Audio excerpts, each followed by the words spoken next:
So we just so the online amateur radio community welcomes Tim this evening, and with his talk entitled "Further Adventures with Your VHF UHF Station." So I'll pass it over to him and mute myself. Good evening, Tim. Hiya, Paul. Hello, everyone. Thank you for inviting me. It's good to be with you. And wow, 746 members. That's really impressive. Probably one of the bigger clubs, I would have thought, these days. So well done. Right. So what's it all about? So this evening's talk is entitled "Further Adventures with Your VHF UHF Station," and it was kind of born out of a presentation I did for the RSGB 2 or 3 months ago now, which was called My World of VHF. And it was an introduction to the VHF bands, and it was very much an overview. And one or two people said, well, could you, what else can you talk about with VHF? So I had a think about, well, what sort of things, might people be interested in doing?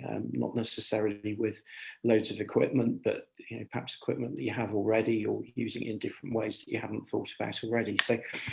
So that was the premise behind the talk. And if I press the right button, it's always possible I can share my screen and you can see some slides.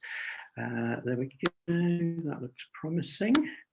So hopefully, at this point, I normally get people to stick their thumbs up and say, yeah, we can. I can see it, Tim. Fantastic, thank you. Yep, definitely.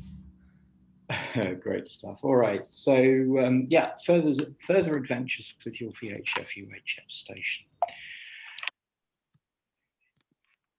So one of the things I'd like to convince you about is, although VHF UHF is brilliant for chatting to your friends across town, or perhaps 25, 30 miles away, there's lots more you can do with it.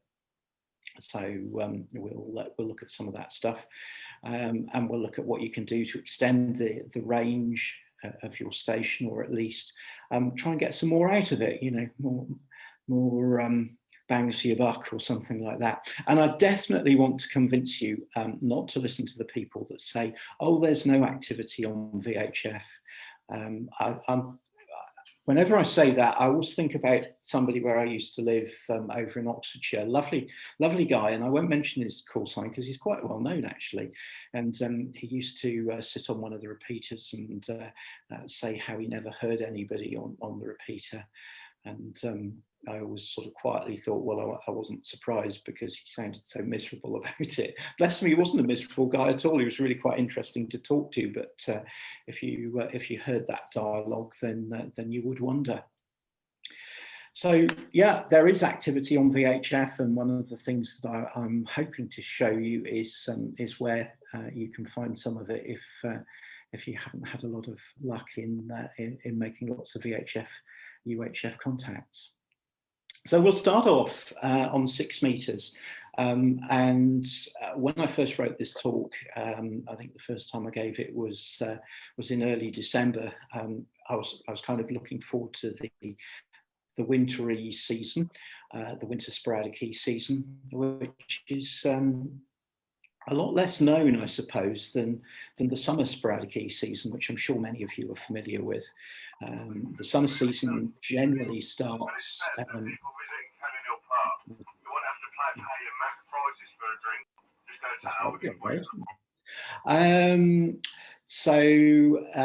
Yeah, the summer sporadic E season starts in probably late April or so, and gives up.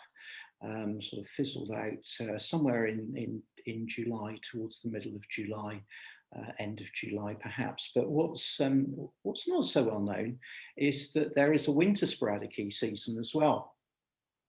And it's quite short by comparison. It generally starts just after Christmas, sometimes a little bit before, but generally just after Christmas. A Boxing Day opening is not unusual.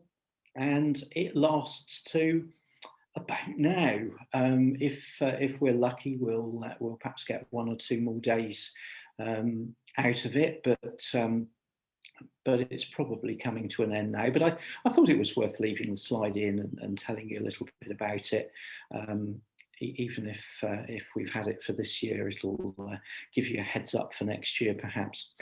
So, sporadic key on 6 meters. Well, what clues can you get to find out if it's going on? Because as many of you know, if you just listen to 6 meters most of the time, you'll hear white noise. Well, listening to white noise can be quite meditative, I suppose, but you might not want to do it. So what clues can you get that 6 meters might open up? Well, 27 and 28 megs are a really good clue. And sometimes when I talk to people about this, there's a bit of a sucking of teeth when I mention 27 megs.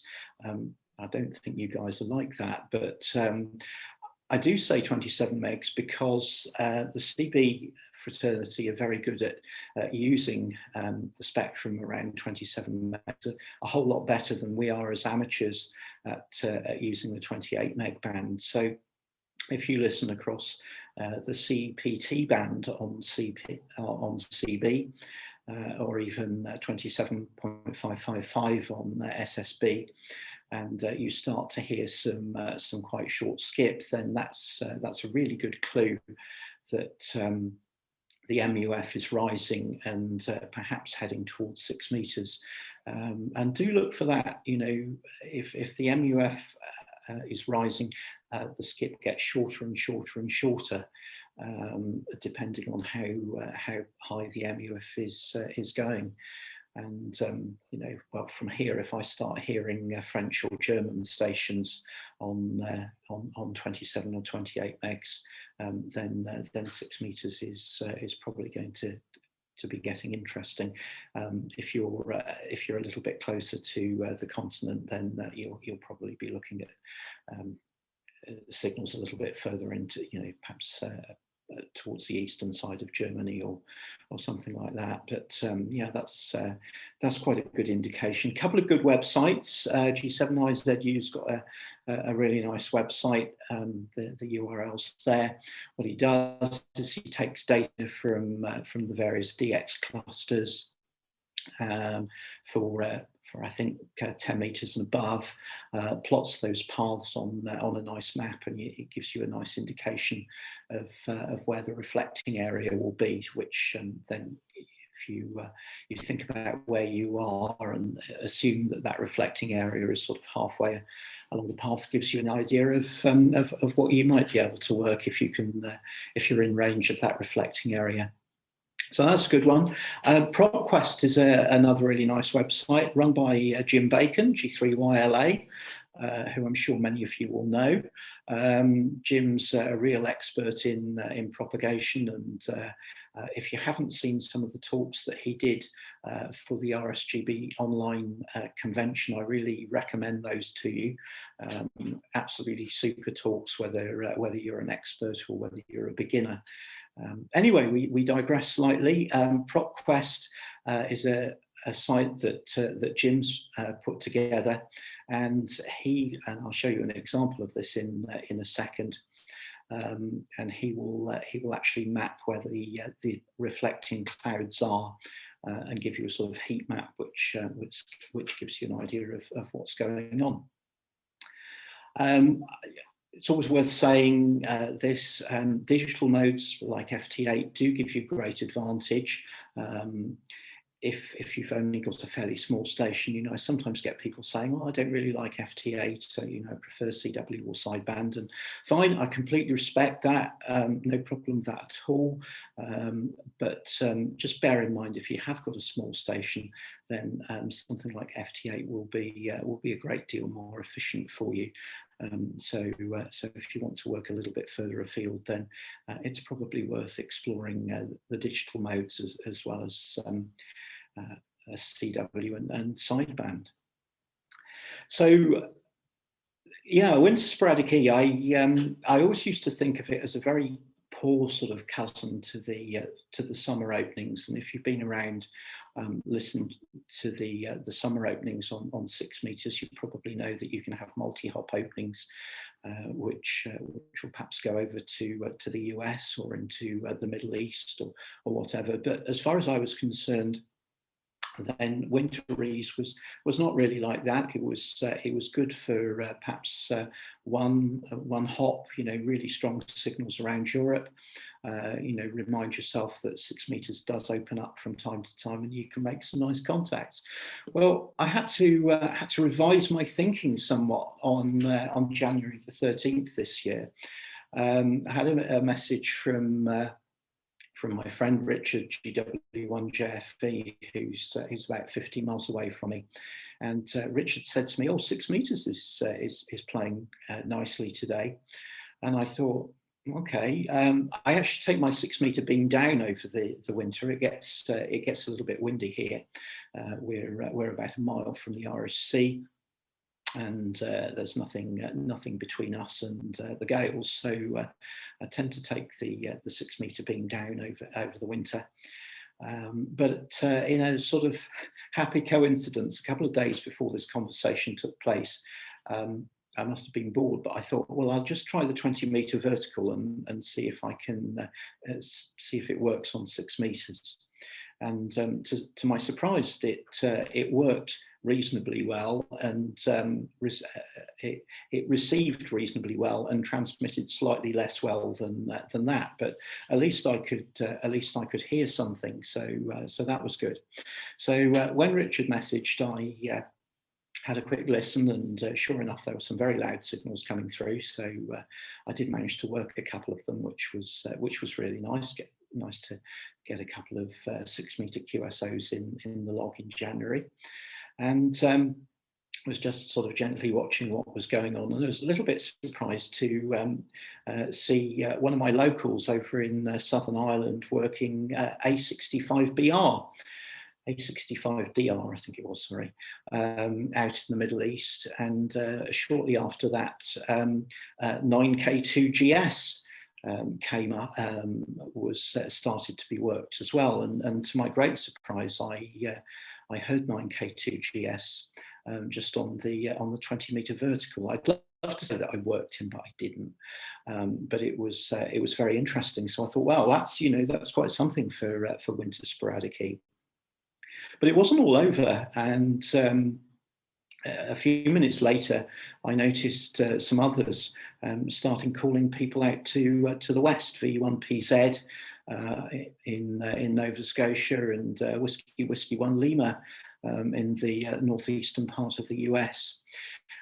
So it was evident that there was really quite a major propagation event going on, which certainly didn't really fit with my expectation of winterese.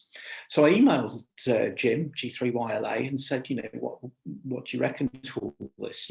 I don't recall another opening like this previously, and Jim said that in his view it wasn't anything different to the summer openings, just that there were a lot more reflecting areas, and the sort of heat map that you can see on the screen at the moment, that if you sort of look at it closely, you can see Northern Europe with quite a lot of yellow over it, a sort of band of yellow, bits of red going across the Atlantic into the northeastern part of the US. So there were just a lot of different reflecting areas which made the opening possible, but certainly very interesting. Made me think about winterese in a very different way. By the way, I've been talking about winterese specific to 6 meters here, but it's worth mentioning that sometimes the MUF does go higher than 6 meters, certainly towards 4 meters. So some openings will be possible there, and very occasionally to 2 meters. Just after we moved in here around last Christmas time, I think it was between Christmas and New Year, I didn't have any proper antennas up, but I was I've just thrown one of these inflatable aerials up. I don't know if you've seen them. I wish I had one to wave at you, but it's sort of like an inflatable tube, which you can use as a vertical, and very good for portable operation, and seemed to work okay. Well, I put one up on a sort of 8 or 9 foot mast outside, and just sort of dangled a bit of coax out the window, just to work some locals on 2 meters. And I was looking on FT8, and I was a little bit surprised to see a Polish station coming through, and even more surprised when he came back and we scraped QSO. So the MUF, maximum usable frequency, does make it to 2 meters occasionally through the winter ease openings. So there we are, winter ease, something to look out for on the VHF bands. Well, what about slightly more day-to-day stuff? Well, what about if you've got FM equipment, which I'm sure many of you have, and you'd like to find out a little bit more about VHF, UHF propagation? Well, you don't need SSB or FT8 to learn quite a lot about VHF, UHF propagation. FM is just fine. So if you've got, a 2 meter rig or a dual band 2 meter 77s rig, perhaps a vertical antenna, preferably outside, but if it's in the loft, that's great. You should be in business, and all I'd suggest you do is program as many of the repeater and simplex channels into your radio as you can. And as I say on the slide there, the channels which are normally quiet are the most useful ones, because if you hear something on those normally quiet channels, then there's something happening with propagation. Depending on where you are, if you're within sight of the North Sea or Belgium, the Netherlands, France, it's worth saying, look at the 2 meter repeater channels are by and large the same, although the French use some slightly different frequencies to the band plan that you'll be used to. On 77s, there's several different schemas, so do try and program up some of those if you can, and then when you're in the shack, put the rig on scan and wait to be surprised. It's remarkable how signals will just pop up for a few moments. It might be tropo, it might be aircraft scatter, reflections from an aircraft. We'll talk about that in more detail very shortly. But it's amazing. Or it could just be a little bit of weather coming through, which will bring conditions up and allow you to hear something that you won't normally hear. Couple of examples I can give you of that. When we lived back in Oxfordshire, I used to do this. I had an FM dual bands at which I used to scan various channels when I was in the shack. And one afternoon I was up there, and the radio stopped on 2 meters on a repeater channel, and I was listening to the voices, and I thought, well, I don't know, I'm not a language expert, but I recognise most European languages by and large. Not necessarily say that I understood them, but I have some idea of what's going on. But I listened to this and thought, I have absolutely no idea what's going on.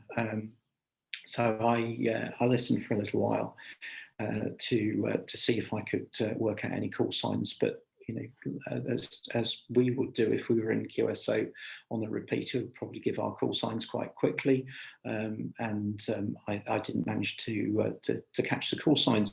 But fortunately, my friend was the CWID that came from the repeater after about 10 or 15 minutes, and it actually turned out to be a Norwegian repeater, which I thought was pretty impressive. It's probably 700 or 800 kilometres away from where I was in Oxfordshire.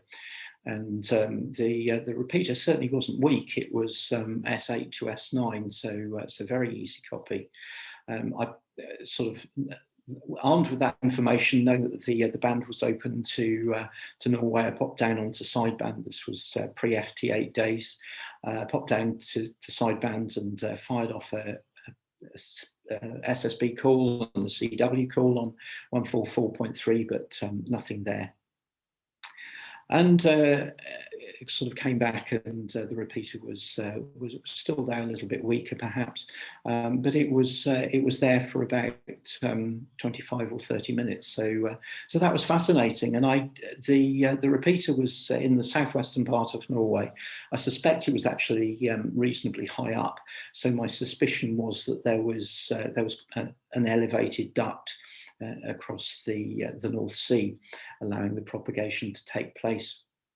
So that was a nice example of some interesting signals on FM. The other one that I always remember, also from Oxfordshire, was working in a station, working a station on a 2-meter repeater, who was on the Mediterranean coast in Marseille, and that was actually through a repeater which was high up on the French Alps. And you know, people say, "Oh, well, repeater DX or whatever." Well, yeah, that's absolutely true. But as far as I was concerned, my 2-meter FM signals were making it from Oxfordshire to the Alps. So I was pretty cool with that, and that was quite nice. So you know, FM is well worth a go. It certainly works well in extended openings. You know, like I always say, the extended openings are when the high pressure sits over the UK for perhaps a couple of weeks in the summer, and everybody knows that the band is open. But it also works quite well for the shorter openings, like I described with the Norwegian repeater. And we'll talk a little bit more about the fleeting openings in a moment. So there we are, FM. So that's something that you can try if you've got fairly simple FM equipment. By the way, if you've you know, if you haven't got the ability to put a aerial up in the loft or something like that, because I understand that's not always possible. Sometimes, you know, just making a dipole or something like that and taping it to the window can work surprisingly well. I had an email from an old friend of mine, Rod G3TXA, who some of you may know. Rod used to work in Ofcom. And he was always very helpful to our cause when he was there.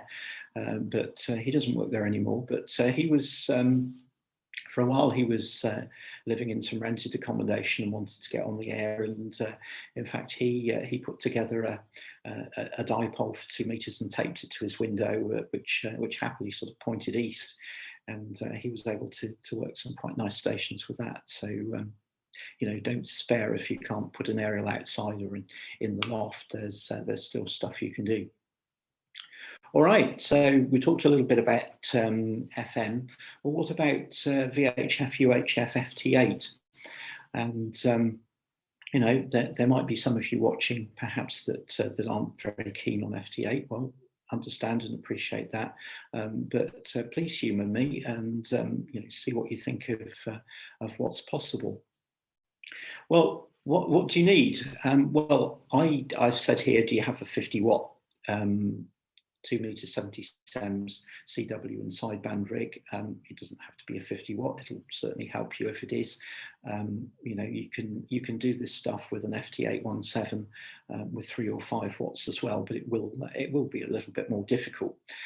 So if you've got 25 to 50 watts, it's certainly going to be a bit easier. But you know, even if you've got an 817, you may not sort of work so far, but you'll still be able to receive quite well and hear some interesting things, which we'll talk about. You'll need an interface, of course, to your computer, and either a vertical or a horizontal beam. Historically, as you probably know, VHF, UHF, DXers have used horizontal beams. I'm not saying don't do that, but what I am saying is if you haven't got a horizontal beam and you fancy playing around on VHF, UHF, it's not compulsory. Your vertical antenna will work, and it'll work surprisingly well, as I'll tell you in a moment. If you enjoy finding out about propagation, then there's plenty for you here. The fact, I'm sure if any of you have used FT8, you put out a transmission, and if somebody hears you and they have the appropriate box checked in their software, then their software will report back to the PSK reporter website that they've heard you. So even if you call CQ and nobody comes back, the PSK reporter website is very much your friend and gives you a report of where you've been heard. And I think, you know, this is just amazing. I love propagation. I suppose it's one of probably is my major interest in amateur radio.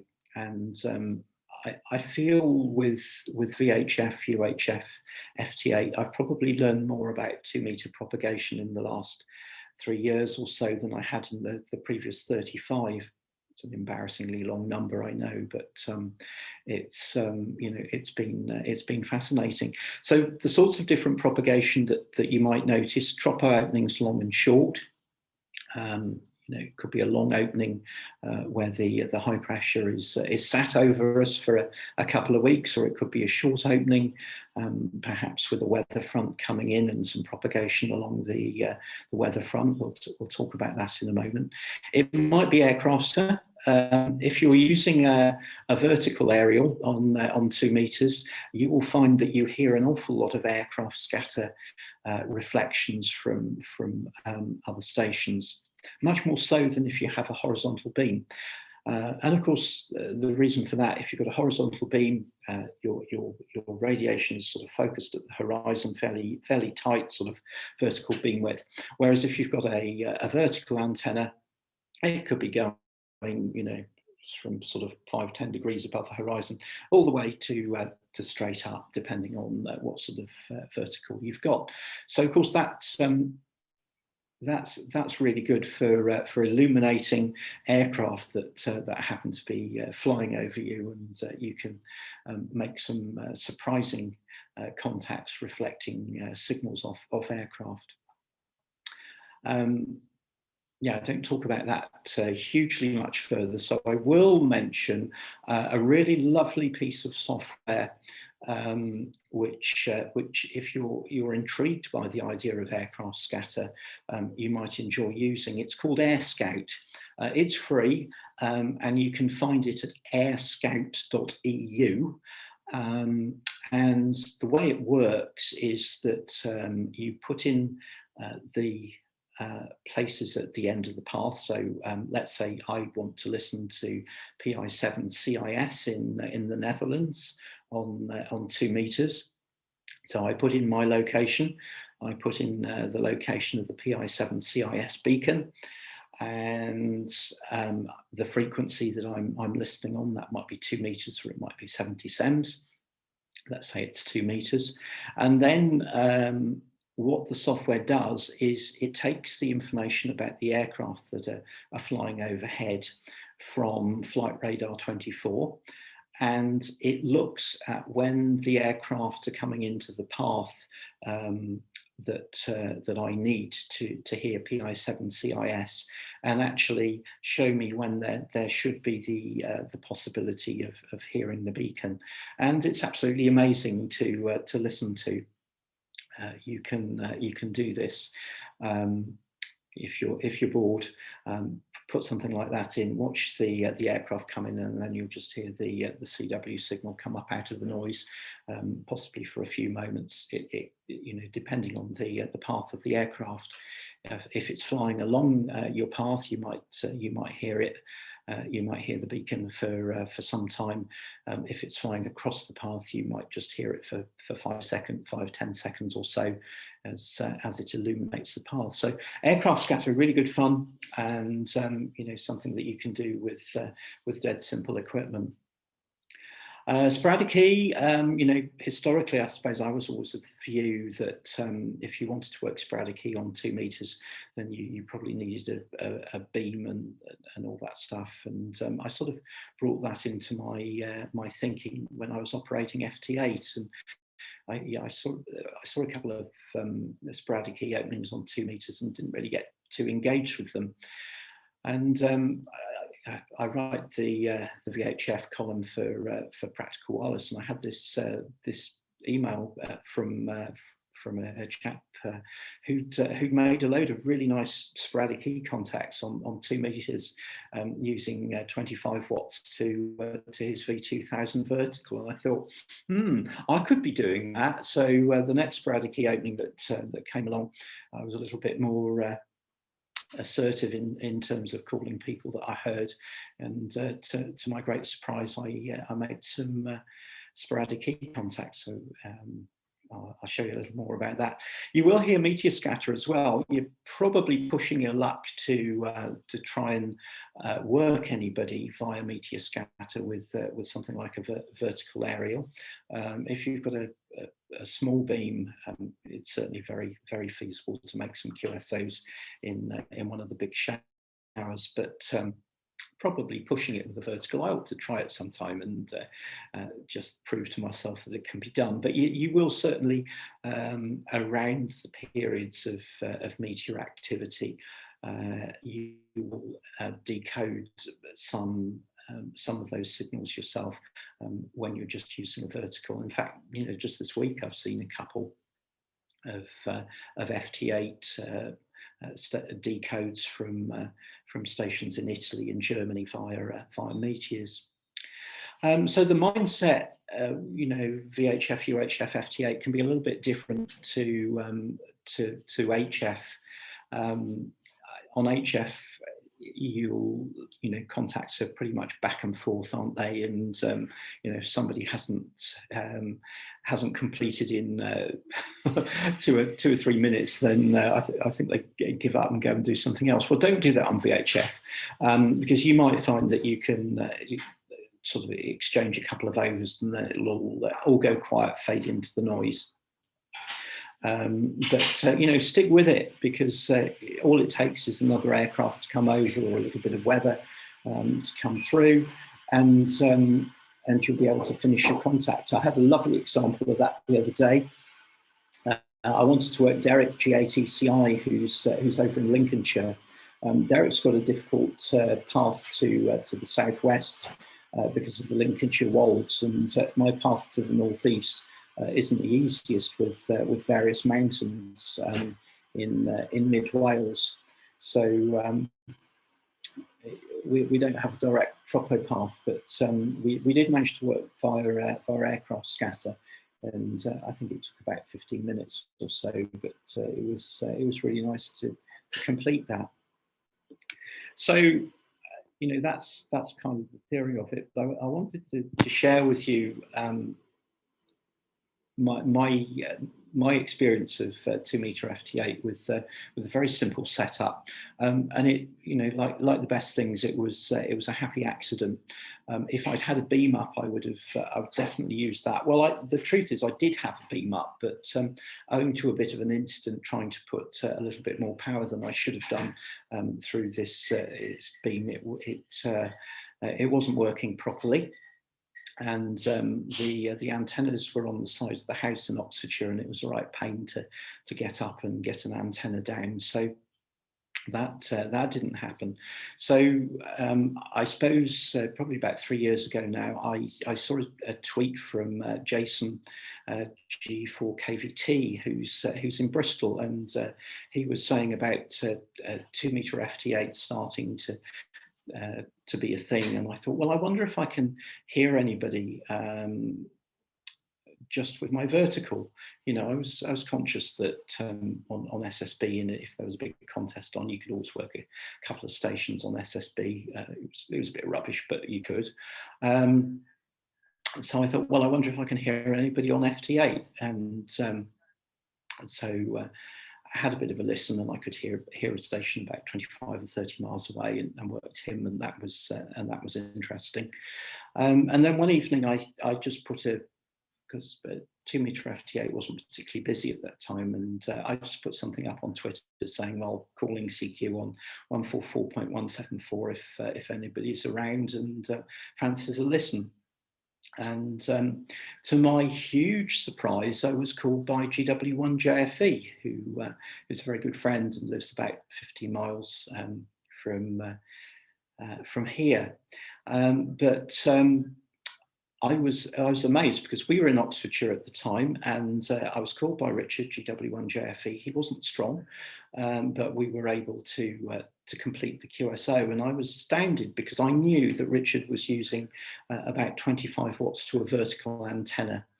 And with my experience of 2-meter sideband, I knew it wouldn't have been possible for us to make a contact on 2 meters SSB using 25 to 50 watts at each end and vertical antennas. So that was very interesting, and that was the first QSO of, well, probably 200 or so. It was fascinating. Richard and I could pretty much work each other at any time. It was actually more interesting when we couldn't work, which did occasionally happen. And when that did happen, we thought, well, what's going on?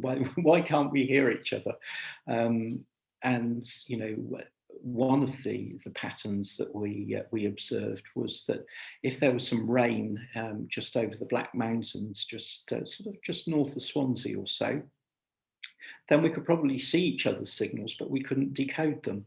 And it created some dispersion. If we couldn't see each other on Tropo, which very often we could, most of the time, then we would find that aircraft flying from London or Europe to North America or to Ireland would be very suitable reflecting areas. So it was an astonishingly stable path. Signals varied from, you know, the borderline of sort of -23 or -21 or something like that.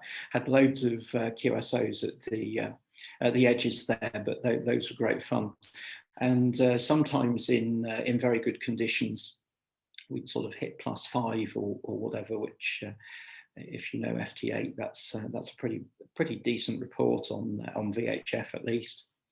And one day I think we'd swap +5 type reports. And I said to Richard, well, why don't we give it a go on SSB? You know, this is probably about the best conditions we've ever had. Let's try it on SSB. So we went on to SSB, and we could hear each other, but we could only hear each other at about 4 and 1. So I think that sort of really crystallized for me the signal levels that we're talking about. You do read people saying, well, I don't know how much better FT8 is than CW or sideband. Well, that, you know, really crystallized it for me. Yes, we were able, at the very top end of those signals, we were able to work on SSB. We could swap call signs, we could swap reports, but we couldn't have had a conversation. So not that you can on FT8, of course, but so that was very interesting. Yeah, you'd get all sorts of interesting propagation would crop up. Lots of aircraft scatter, as I mentioned. some of the openings that I always used to quite enjoy when the weather front was coming in from the Atlantic. I'd very often see F6APE, who's down in Western France in IN 97. He would just pop up for a few minutes as this weather front came in, and pretty much north south, and I'd be able to work him. He has a really good station, and I think he was about 450, 500k away from me in Oxfordshire. And I was able to work him with the vertical. Other in tropo openings, it was no problem to work over 1,000k, probably more. Down into Spain, perhaps there was quite a regular path from where I was to northern Spain, and also slightly bizarrely over towards Denmark and so on. I used to work those guys pretty easily at 1,000k or so. The best DX with my 2-meter FT8 station was SV2JL in Greece. I was really pleased with that, because I'd never worked Greece on 2 meters before, even with a beam and an amplifier. So here I was working it on FT8. To give you some idea, that was sort of part of my squares map for the 2-meter FT8 operation from Oxfordshire. It did actually go further out than that, but I couldn't get it all on the screen in any sort of meaningful way. But it does give you an idea that it worked out quite well. So yeah, absolutely fascinating. Operating 2 meters FT8 with a simple station. Really recommend it to you, and it's in lots of ways it's even better now, because I think there's probably more activity than there was in the very early days. Please don't think I'm saying throw away your VHF, UHF beams if you've got them. If you have, that's brilliant. But I am saying you don't necessarily need them to make some really interesting QSOs on 2 meters and 70 sems, which we'll talk about in a second. Don't be put off by the people who say, "Oh, it won't work. You need a beam. You need." Well, they're going. They're probably good people, but they're probably going by their old world of SSB and CW and so on. So there's a lot more that you can do now. Something that I just throw in here: be a good neighbour. If you're using a simple aerial like a vertical, you'll occasionally see people say, "Oh, if you're beaming east on FT8, we'll transmit in the first period," or something like that. And that's kind of okay. Well, what do you do if you've got a vertical antenna? Which way are you beaming? Obviously, that's not going to work too well. So all I say here is, be a good neighbour. If you've got a very strong local station, don't transmit in the opposite period when he's trying to listen to some really weak signal. That's probably not going to make you too popular. So try and transmit in the same period as your neighbours, and you'll coexist nicely. 70 sems FT8 works very well as well. It's not quite as easy as 2 meters. 2 meters just kind of works. It's amazing, but 70 sems FT8 is a lot harder work. But there's more and more activity. And some of you may have seen that on 2 meters and 70 sems, there's a FT8 activity period. It's a European session. It's I think it's something like the first Wednesday of the month on 2 meters and the second Wednesday of the month on 70 sems. Might have the day of the week wrong, but you'll find it, I'm sure. And the 2 meter sessions are very busy, and the 70 sems sessions are getting busier and busier. And I was talking, I did this presentation for for a group over in the east of the country in Kent, and they were telling me that the 70 SEMS sessions are hugely active. A lot of German and stations from the Netherlands active, many of whom are using verticals. So if you're using a vertical aerial and you're in that part of the country, might be worth a look. So that would be quite interesting. Some people are trying FT8 on 23 SEMS as well. The IC 9700, which of course comes with 2 meters 70 SEMS and 23, probably makes it really easy for people to try on 23. I don't know a lot about FT8 on 23. I know some contacts have been made.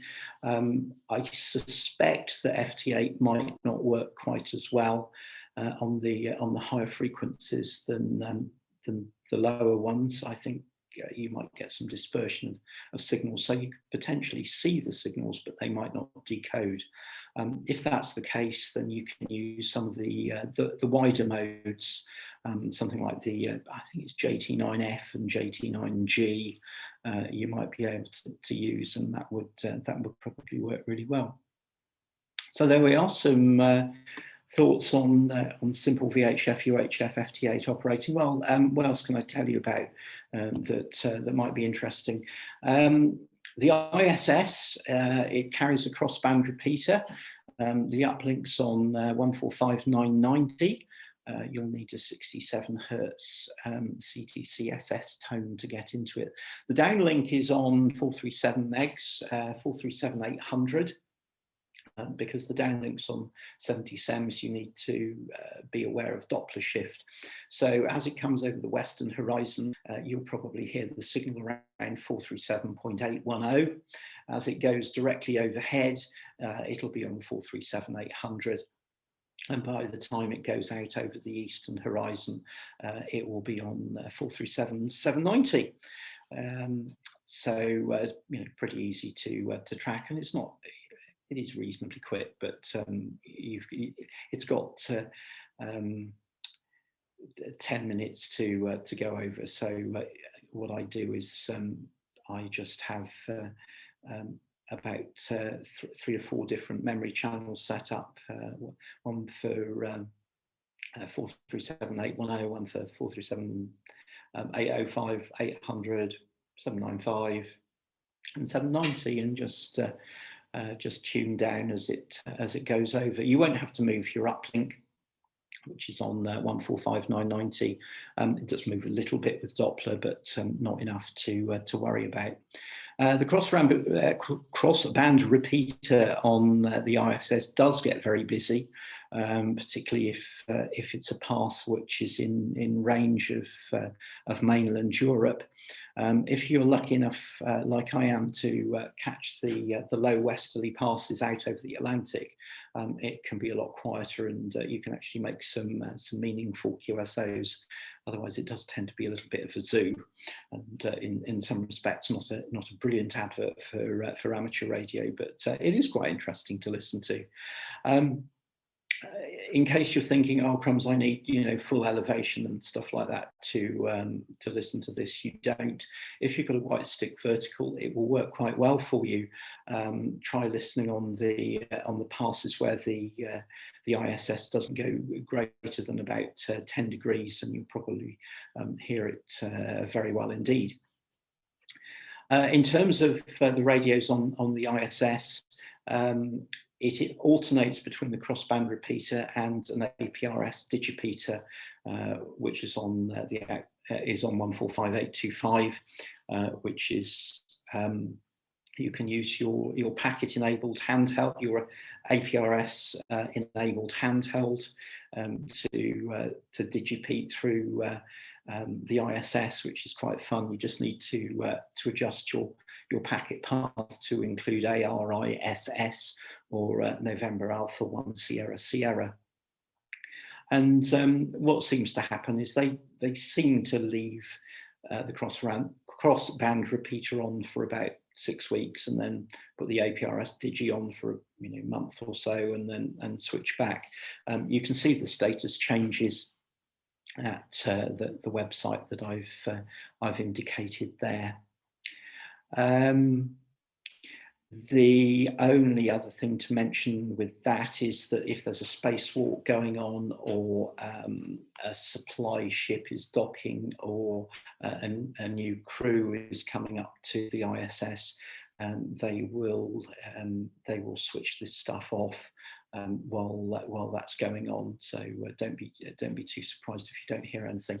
And actually, a bonus, if you're interested in listening for the ISS, is that they're transmitting SSTV this weekend, for the next few days, I think. I'm not sure how many days it is, but I did see somebody reporting SSTV from the ISS today. So if you have a listen on 145-800 when the ISS is coming over, you may well hear tones of SSTV. There's various bits of software around that you can use to decode it. I'm sure you know MMS-TV and RXS-TV are a couple of decent bits of software that you can use.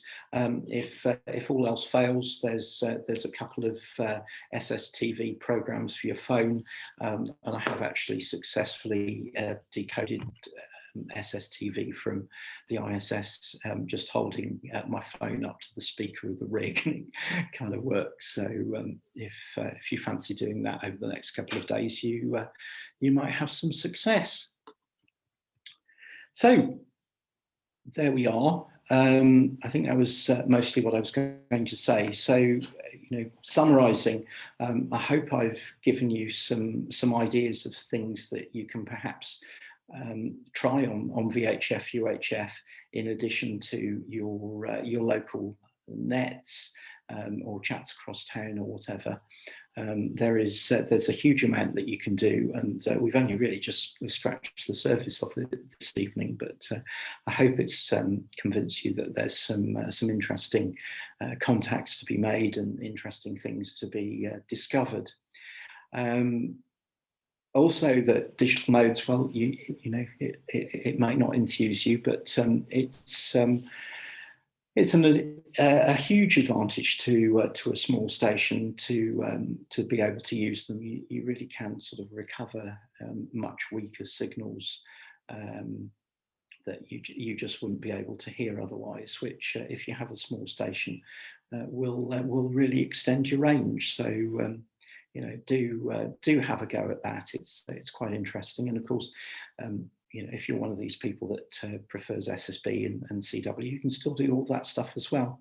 I did find back in the summer I was spending a huge amount of time on 6 meters FT8, which I was really enjoying, but I was after sort of a month, 6 weeks in, I was starting to feel a bit sort of shell shocked with it all, and I ended up putting a 40-meter dipole up and making some CW contacts, which kind of reset me a little bit, I think. So you can do all that stuff as well. And I suppose the other thing I wanted to say is, nice though it is to have lots and lots of fancy equipment. And somebody was asking about an IC 7300 when we were starting up, and I was thinking, oh, I'd really like an IC 7300, and I'd like one of those, and I'd like an IC 9700 alongside it. Would that mean that I could make lots more contacts than I do already? I don't know. The equipment that I already have is not the newest, but it still seems to work okay. So just try and use what you've got, and hopefully you'll find that you can do lots of good stuff.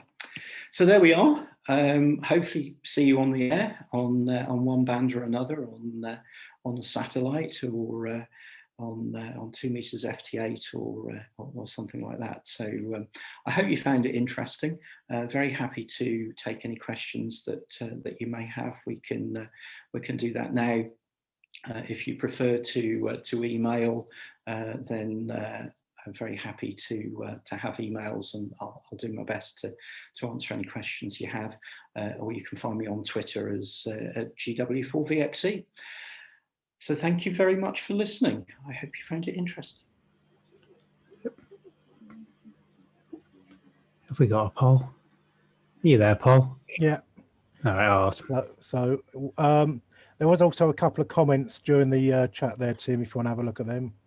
That might, one from Mark. We once had a QSL card turn up at our community radio station from a guy in Norway who picked up our studio to a transmitter link which is just above 6 meters. Oh, interesting. I think the power 5 watts FM. And he also said in a separate comment, Rod Wilkinson, a legend. Ah, yeah, absolutely. Lovely guy.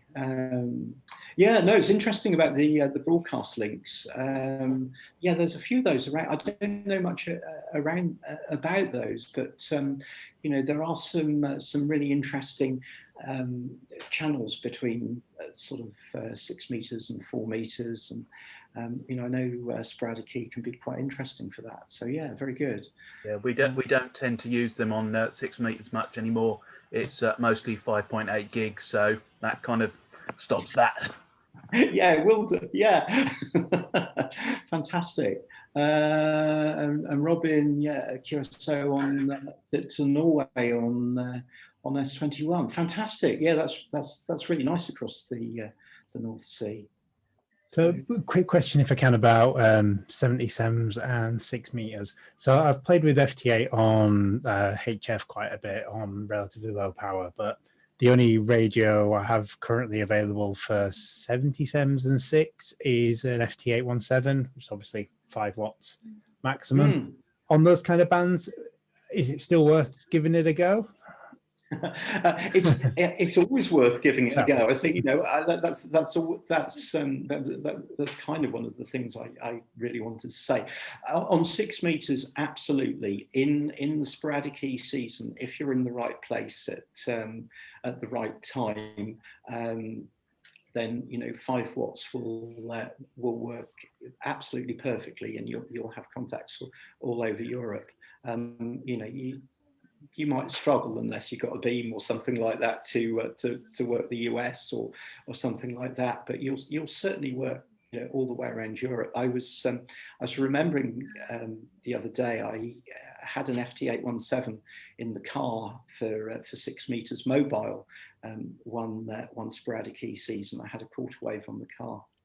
And I remember 1A0KM, the Knights of Malta, came on SSB, and I remember shouting at them as I was in the car park at Didcot Parkway. I did manage to work them. I was very proud indeed with 5 watts. So yeah, that'll work absolutely fine, particularly on FT8. And you'll probably make some sideband contacts as well. 70 SEMs. You know, kind of depends on where you are in terms, if you've got a decent VHF, UHF location. If you've got 5 watts and you're sitting on a cliff top or whatever, looking out over the sea, then 5 watts will work really well. If you're down at the bottom of a valley, you know, it might be a little bit more challenging, but you know, still well worth a go. Yeah, I'm down in sunny Milton Keynes in Buckingham for me, so I have a lot of hills nearish, unfortunately. Still, it's if I can stick it into a white stick one summer evening, why not? Yeah. Well, do try, because you're quite close to a sort of centre of activity there. You know, you'll have lots of people around you, so you'll be able to work some semi-local stations. So, you know, maybe look for the 70 SEMS FT8 activity. I think it's something like the second Wednesday of the month, but yeah. We'll find it. I know you mean it's the contest. Do they still do? Contest? Yeah, that's right. That's right. Yeah. So, you know, those are getting pretty popular. So it might be worth having a look during those, because there's plenty of activity around you. And I'm also thinking, if you're in Milton Keynes, there's plenty of aircraft. Well, in normal times, there's plenty of aircraft over the top of you. So that'll give you a chance with some aircraft scatter as well. That's on my to-do list for this year, but someone got rid of the aircraft. So it's kind of soon. But no, I've copied that link you've said for aircraft scat. We've got a club directory of useful links, and I've added it there, so I know where it is. Brilliant. when things get busier. It's a lovely bit of software, actually. So, so do have a play with it. And Dan asking, would something like a Halo help for SSB on 2 meters and 70 cents? Sure, absolutely. You know, give that a go. I remember when I lived in Windsor, which of course is quite close to Heathrow Airport. And for a little while, I used the Halo on 2 meters sideband, and I was quite surprised with what I could work. I don't think you'll find outside of the 2 meter activity contests a huge amount of SSB activity. So you know, just be a little bit conscious of that. But yeah, definitely. There's some advantage there in that you'll have horizontal polarization, so you'll have the same polarization as the guys that are using horizontal beams. So that could be quite useful. Another antenna that some people are using to give omnidirectional horizontally polarized radiation is one of the big wheel antennas, which I think WEMO antennas. In the Netherlands, they have a couple of those.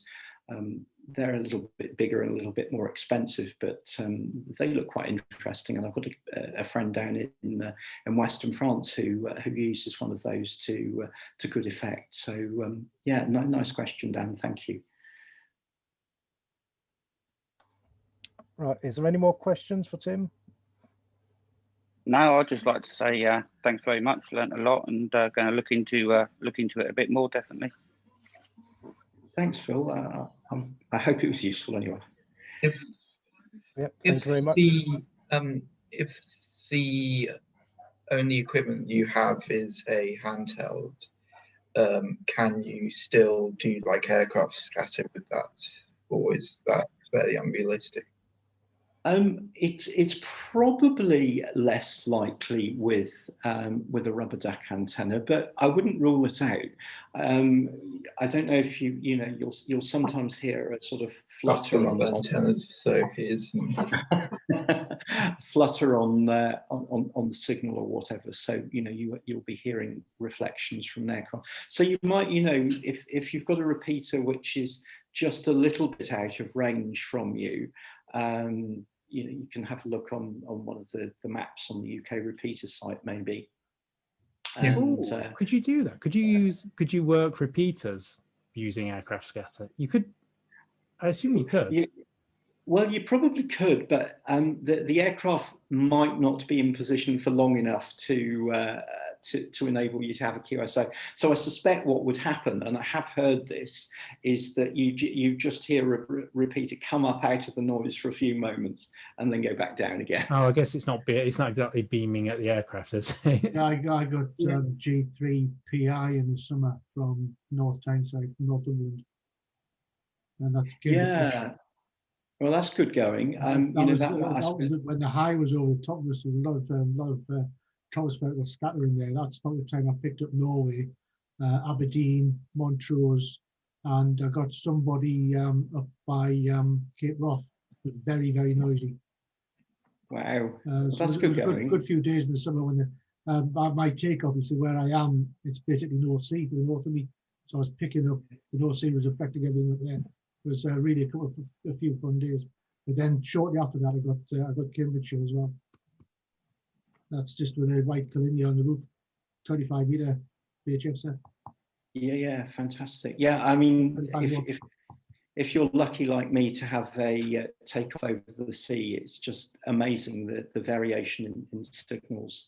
I'm sort of about a mile away from the sea to the west, so.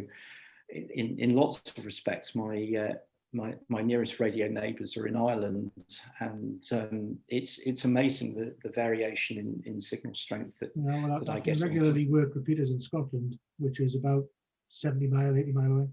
Yeah, brilliant. So, no, very good. So yeah, if you've got a handheld, I would definitely say see if see if there's some repeaters just out of range that you might hear from time to time. So that would be interesting. And the other thing is maybe listen for the ISS. Yeah. That might be quite interesting to listen for coming over. Thank you for that. I'm just actually programming a split frequency into my radio at the moment, trying to make sure I've got the CTCSS tone right. Yeah, 67 hertz. And I'll just interrupt here, Tim. I know Torrin's actually got a hack RF, so he might actually have more luck with that if he's doing FT8 and things. So. Oh yeah, very nice. Yeah, you can do loads of stuff. Yeah, because it's probably a slightly unique audience, because the fact that we're on here means we're very much into our computers, and we're the young. We're usually the more technical side of stuff. Yeah, I kind of hope that might be the case. Yeah, brilliant. Yeah, it's like that. We're not shy about FT8, and 11 meters is fine. it's about having fun. Does anyone use like PSK 31 still on things like 2 meters? Is there even frequencies for that? Well, that's a question. I think one or two people do, but I'm not sure that they have very many contacts. I think once in a little while somebody will come along and say, oh, should we try PSK 31? They're probably, I don't know if there's a. There is. Isn't there a link with Moon Bounce? I'm sure they use one of the PSK modes more often than. Yeah, for PSK on 2 meters, it's 144.144. Brilliant. So Moon Bounce uses JT65. There we go. B, is it A or B on 2 meters? I can't remember now. So anyway, it uses one of the JT65 modes. I knew it was something a bit different. yeah, that's right. I don't know if it was mentioned at the start, maybe because I was a little bit late starting, but thanks Tim for the talk. I thought it was really interesting. But for anyone who wants to try out setting up like WSJTX for FT8, I found it a very useful exercise trying to figure out how to receive GB3 VHF and GB3 UHF, and they've been really good for benchmarking various antennas I've been building as well. So I think from my simple dipole I had in the loft, it's like down in the -20 or something, and then got that up to -3 or -4 after begging my XYL for a Diamond X50. So that was quite a useful exercise before actually getting on the air with FT8. Is just figuring out how WSJTX works.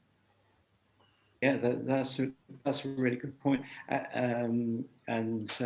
No, I didn't talk about that, so thanks for mentioning it. That's a really good idea. And actually, GB3 VHF is an interesting beacon to monitor as well. Again, in normal times, loads of aircraft flying around, so you'll see all sorts of funny patterns on the signals and so on. And that's very often the Doppler shift from the aircraft. Yeah, I definitely saw some of that. I think I left it running over a weekend and was starting to get a little bit paranoid that I'd broken something in my setup, because it would just be like -4, -4, -4, -4, 1, -4, -4, -4, 1. Yeah, no, absolutely. So that's possibly the variation in strength, and I sometimes get emails from people sort of saying, oh, so and so's FT8 signal is unstable, and they send me a trace. I mean, sometimes they are unstable, but a lot of the time and you can see the sort of main signal, which is perhaps vertical, and then you can see a sort of slanting signal as well. And they say, it's a dirty signal. No, it's not. It's an aircraft going over or whatever. And you write back to them and say, well, I think actually it was an aircraft, and you just know that they don't believe you. But yeah, really, really interesting. So yeah, great resource, GB3 VHF and UHF. Yeah, I think that's almost on my doorstep. I've just checked; it's about 25 kilometers away, so I'd probably get it on a handheld.